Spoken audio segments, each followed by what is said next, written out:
بسم الله الرحمن الرحيم الحمد لله رب العالمين والصلاة والسلام على نبينا محمد وعلى آله وصحبه وسلم. waxaan ugu dambeysay darsigii aan ka hadlayay variablada iyo classeska iyo sida magacyada loo bixiyo kaasa noogu dambeeyey. bal haddana waxaan ku xijinaynaa comments. waxyaabaha anagu aan ka hadlayna waxyaabaha bidaa'iga ah ama bilowga ah ee programming ku saabsan ee qofka laga rabo markuu programyo sameynayaan rabnaa inaan ka hadalno. Commenteska maxay yihiin marka? Sideedaba commenteska waa sharaxaad la siinayo qofka programkaagan akhrinayo.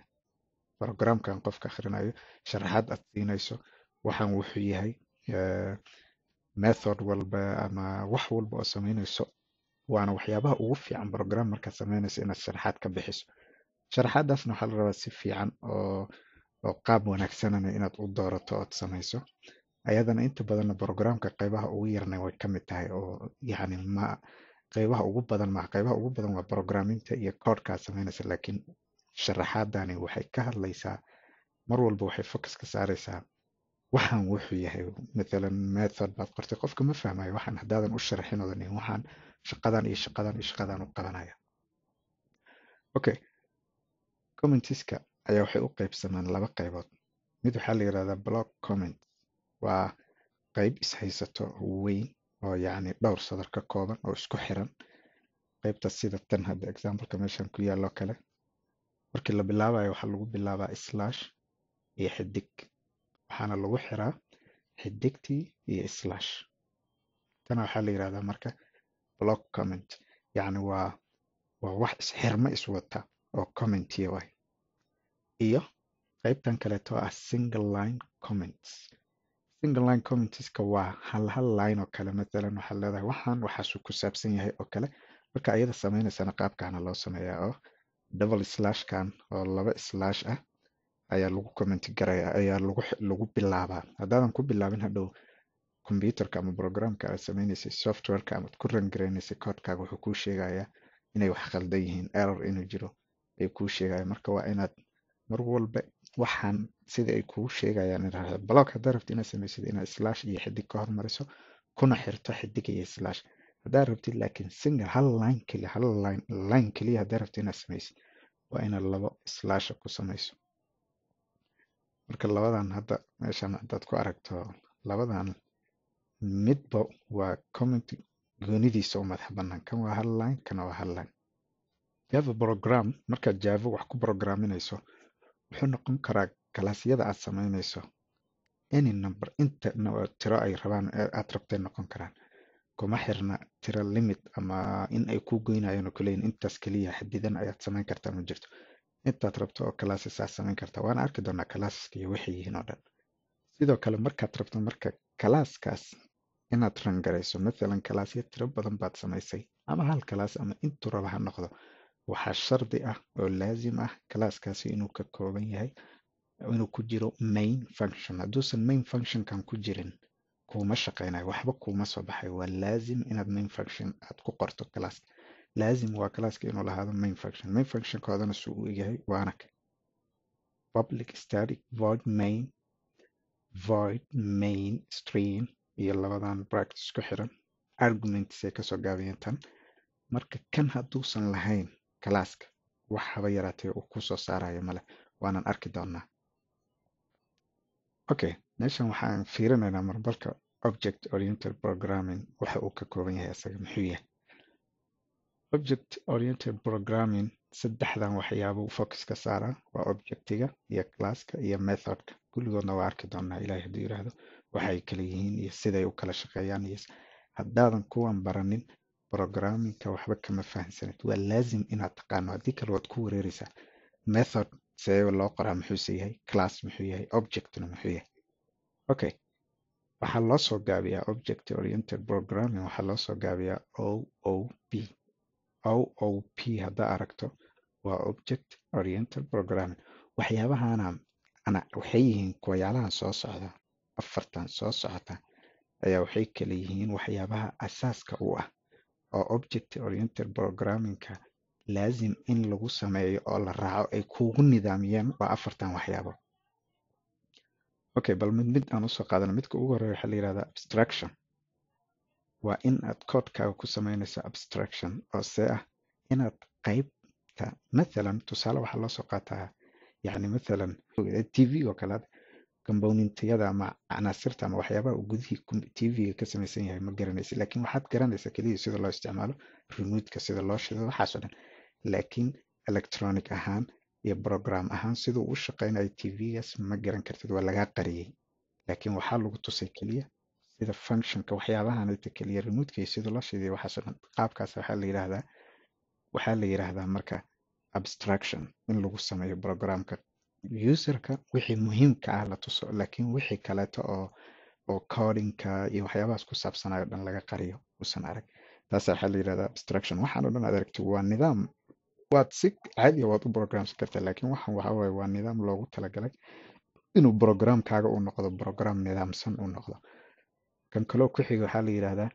encapsulation waa capsule waa taqaan sida kiniinkii aan arki jirnay oo kaleeto waay capsulationka micnaheeda waxay tahay variablada iyo methodyada meel in la isugu geeyo in yacni waxyaabihii meel la isugu geeyo oo la nidaamiyo taasa waxaa la yiraahdaa encapsulation qaybtan waxaa la yiraahdaa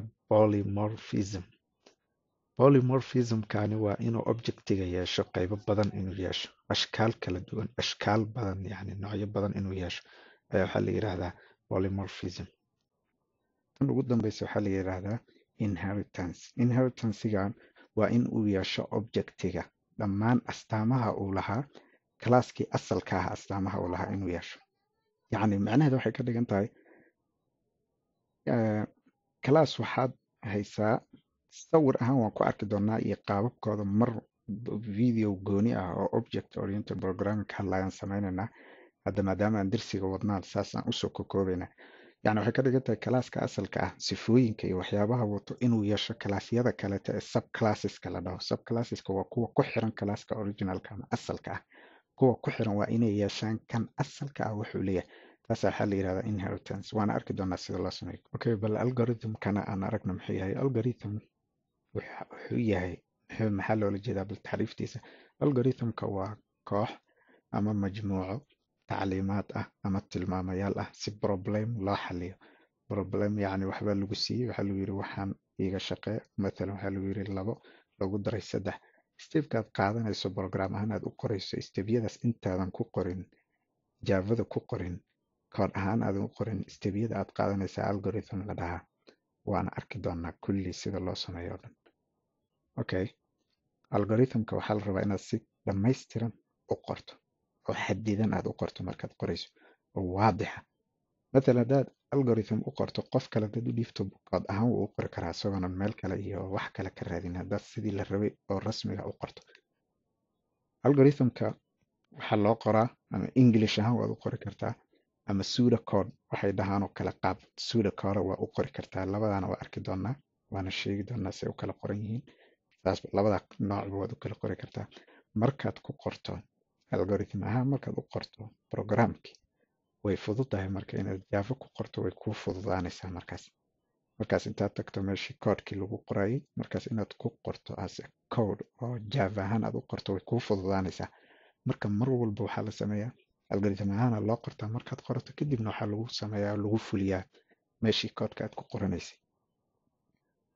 okay qaybtan waxay ka hadlaysaa testing and debugging testing inaad ku samayso tijaabiso iyo inaad saxdo wixii khaladaado jira okay testing and debugging see u samaynaysaa waxaad u samaynaysaa qodobka ugu horeeya waxay tahay marka horeba inaad ka takhalusto wixii error ama khaladaad oo dhan adoo ka fogaanaya marka horeba ka fogaanayaba inaad samaysaba marka hore programka samaynayso qodobka labaad waxay tahay inaad si taxadar leh aad u design garayso ama u qaabayso classeskaga aad samaynayso algorithmka aad qorayso iyo methodyadaada inaad si careful oo taxadar leh aad u samayso markaad qorayso ood ka fiirsato laanna mararka qaar koodka wuxuu noqon karaa millions u noqon karaa millions of lines u noqon karaa marka adi waxaa laga rabaa inaad marka horeba ka taxadarto waxaad samaynayso qodobka kale waxay tahay inaad si taxadar leh aad koodka ugu samayso in java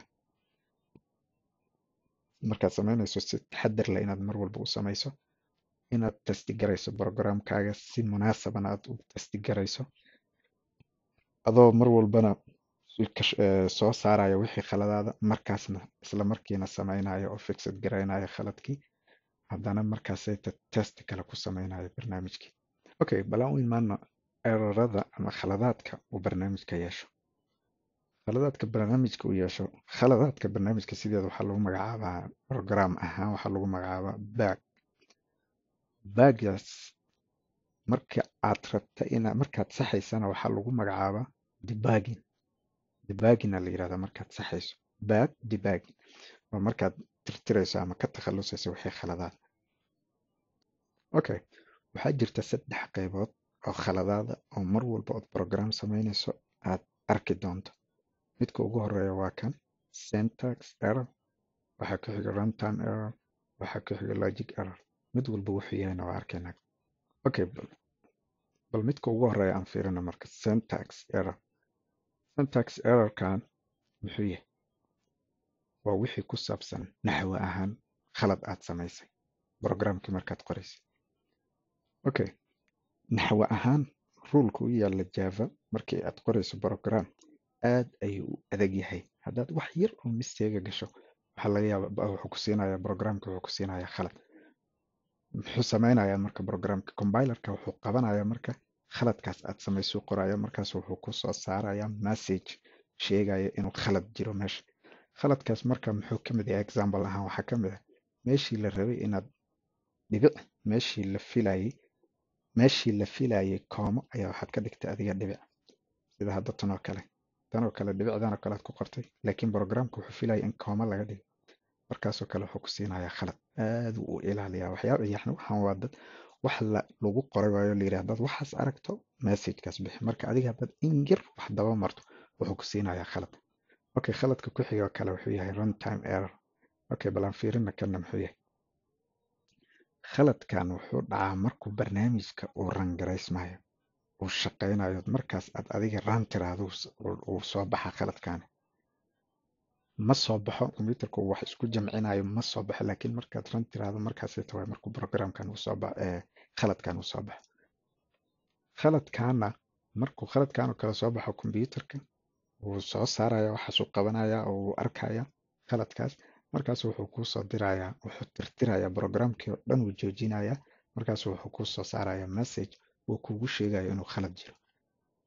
Example-ada waxaa ka mid ah markaad isku daydo inaad 0 aad tiro u qaybiso wax ever haddii loo qaybiyo tiro مثلا laba qof baa waxaad u qaybinaysaa 0 ma u qaybsamayso markaasoo kale wuxuu ku siinayaa message oo ah inuu khalad jiro. Okay, khaladaadka program markaad samayso ku dhaco kan ugu dambeeya wuxuu yahay logic error. Waa khaladaadka mantiqiga muxuu yahay marka bal asaga logic error-kani ma dhaco computerka ama markuu programku samaynayo compilation ama running time-ka markuu ku jiro ma dhaco xilliyadaas laakiin waa midka ku sababa programka inuu soo saaro natiijo khaldan inuu soo saaro. Yani programkaaga wuu soo baxaya natiijuu soo saaraya laakiin natiijaduu soo saaray waxay noqonaysaa natiijo taad filaysay ama tii la rabay aanan ahayn. Okay, example ahaan haddaan fiirino waxay tahay markaad isku daydo inaad xisaabiso waxaad rabtaa inaad xisaabiso Fahrenheit temperature ayaa waxaad rabtaa inaad xisaabiso yacni Celsius temperature baa waxaad rabtaa inaad u beddesho to Fahrenheit. Sidaad marka ugu beddelaysaa qaanuunka sayniska markaad Celsiuska beddelayso ood Fahrenheit u beddelayso waxaa la sameeyaa waa ka qaacidada waa 9 loo qaybiyo 5 markaasaa waxaa lagu daraa 32 meeshii marka 32 aad ku dari lahayd baad adiga waxaad ku dartay 23 natiijadii soo baxaysa xisaab ahaan marka la fiiriyo way khaldan tahay.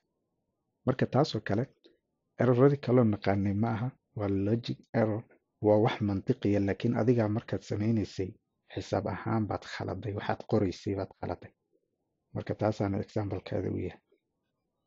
Okay, aan fiirina marka qaybta ugu dambeysa oo ah best practices sida ugu wanaagsan ee programka u practice garayn karto. Waxa ugu horeeya waxaa waaye inaad marka hore fahanto problemka ama waxyaabaha aad rabto inaad xalliso waxaa laga hadlaya problemka laleeyahayna waxa waaye waa wixii lagu dhiibay daatadii lagu dhiibay oo lagu yiri waxaan rabnaa waxaan inaad nooga dhigto program. Waa inaad fahanto horta si xeel dheer inaad u fahanto oo qoto dheer inaad u fahanto horta kow intaadan programming iyo code iyo sheekooyinkaas aadan gelin ba horta fahan waxaan lagu dhiibay wuxuu yahay stebyada iyo waxaad qaadanayso waxaan wax ka hadlayo fahan. Midda ku xigta waxay tahay waa inaad hesho inputyo mutaaxa waa inaad hesho waxaan programkan waxaad ka samayn lahayd inputyadaad ka samayn lahayd inay available mutaax ku yihiin.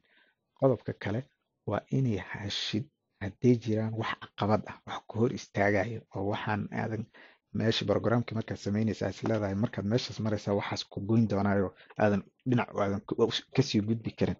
Waa inaad ayadana aad marka hore hesho intaadan programming iyo codeka aadan bilaabin. Qodobka kale ku xigana wuxuu yahay waa inaad hesho wixii la rabay output la rabay inaad ka hesho inputyada available-ka ah ama mutaaxa ku ah inaad ka hesho oo wax outputkii la rabay oo sidii loo rabayna ah inaad u hesho. Qodobka ugu dambeeya wuxuu yahay waa inaad hesho wadada weyga ugu gaaban. Sideedaba programka waxaa muhiimadda la saaraa inuu koodkaaga noqdo koodka ugu yar natiijadii outputkii la rabay oo lagu kalsoonaana uu noqdo natiijadaada. Mar walba programming waa saas waxaa lagu kala khatarsan yahay waxay tahay qofka programmer markuu yahay waxay tahay sideed oga dhigtaa koodkaagan koodka ugu yar uuna noqdaa natiijadii la rabay. Ilaa haddaad ka dhigto kood yar oo natiijadii la rabay aan soo bandhigaynin waxba ma tarayo. Waxa la rabo waxay tahay waa inaad sida weyga ugu shortsan ama ugu gaaban aad ku samayso koodkaas ku samayso laakiin natiijada soo baxayso waa inay natiijadii la rabay oo lagaa dalbaday ay tahay. Okay, insha Allah darsigan intaana ku ekeenaynaa. Insha Allah darsiga ku xiga wuxuu noqon doonaa example iyo programkii iyo sida loo sameeyo koodkii iyo qawaaniin kaleeto oo iyadana loo baahan yahay in la raaco markaad Java programinayso. Laakiin waxaan ku xijin doonaa kan ku xiga example iyo programkii aan samayn doono Ilaahay hadduu yiraahdo. aad iyo aad baad u mahadsantihiin. Wassalaamu calaykum waraxmatullaahi wabarakaatuh.